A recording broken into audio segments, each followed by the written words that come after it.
mempengaruhi elektabilitas Ahok dikarenakan menurut Panwaslu, Ahok elektabilitasnya tetap tinggi, tapi yang terjadi yang menyebabkan kekalahan Ahok pada tahun 2007 adalah penggembosan suara. Ini juga yang berusaha digali oleh tim kuasa hukum Ahok bahwa memang Ahok ini ingin menyatakan bahwa ada beberapa oknum yang seringkali menggunakan ayat Al-Maidah untuk menyerang dirinya, sehingga relasinya dengan pidato Ahok di Kepulauan Seribu adalah bahwa Ahok sebenarnya tidak berusaha menyerang kaum muslim secara keseluruhan, tapi beberapa oknum yang menggunakan ayat Al-Maidah tersebut. Nah, berikut ini adalah pernyataan dari kuasa hukum Ahok.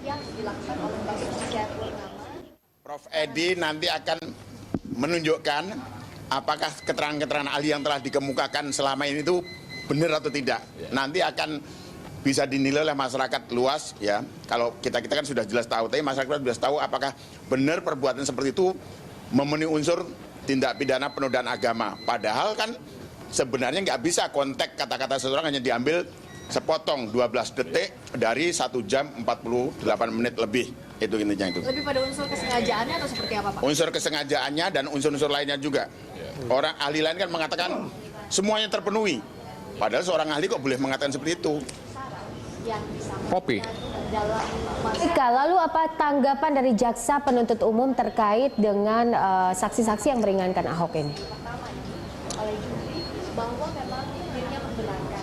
Jaksa penuntut umum menyoroti beberapa hal. Yang pertama, jaksa penuntut umum menyatakan mengkritisi pernyataan dari Juhri yang dalam hal ini sebagai Ketua Panwaslu Pilkada Bangka Belitung pada tahun 2007 yang menyatakan bahwa selebaran yang menyangkut ajakan untuk memilih pemimpin seagama sudah ditindak secara atau dikategorikan sebagai tindakan pidana yang sudah ditindak oleh tim Panwaslu dan kepolisian di Bangka Belitung.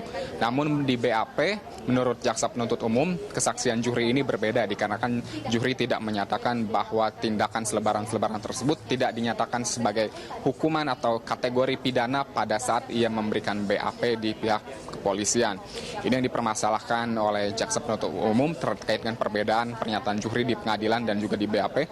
Lalu yang kedua adalah jaksa penuntut umum juga mempertanyakan terkait dengan apabila ini memang isu sara namun tidak mempengaruhi elektabilitas Ahok, sehingga dipertanyakan korelasinya sendiri dan juga keterlibatan Juhri sebagai Panwaslu dengan pidato Ahok di Kepulauan Seribu masih juga dipertanyakan oleh jaksa penuntut umum terkait dengan korelasinya. Dikarenakan memang tim kuasa hukum Ahok pada hari ini membawa saksi-saksi fakta terkait dengan masa lalu Ahok di Kepulauan Bangka Belitung dan juga masa lalu Ahok ketika ia dibesarkan di Bangka Belitung sebagai pribadi seorang warga negara, sehingga ini dipertanyakan oleh jaksa penuntut umum kontekstualisasi atau hubungannya langsung dengan pidato Ahok di Kepulauan Seribu, karena menurut jaksa penuntut umum ini masih dipertanyakan apa korelasi sebenarnya dan apa pengaruhnya dengan pidato Ahok yang menyatakan penafsiran surat Al-Maidah ayat 51 saat ia memberikan pidato di depan masyarakat nelayan di Kepulauan Pramuka di Kepulauan Seribu. Berikut ini adalah pernyataan dari jaksa penuntut umum.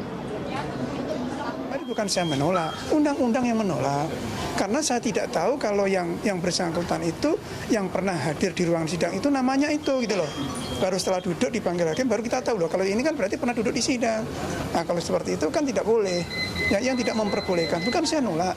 Karena apa, keterangannya tidak ada masalah, cuman undang-undang yang melarang, tidak memperbolehkan. Saya mengingatkan kepada hakim supaya peradilan ini tidak cacat. Itu tujuan saya. Demikian Popi, persidangan masih berlangsung dengan pemeriksaan saksi fakta yang kedua dan rencananya akan terus dilanjutkan hingga pemeriksaan saksi yang keempat pada hari ini. Kembali ke Anda, Popi. Ya, terima kasih. Itu dia tadi Ibnu Haikal dan juga juru kamera Indar Mawan dari Gedung Kementerian Jakarta.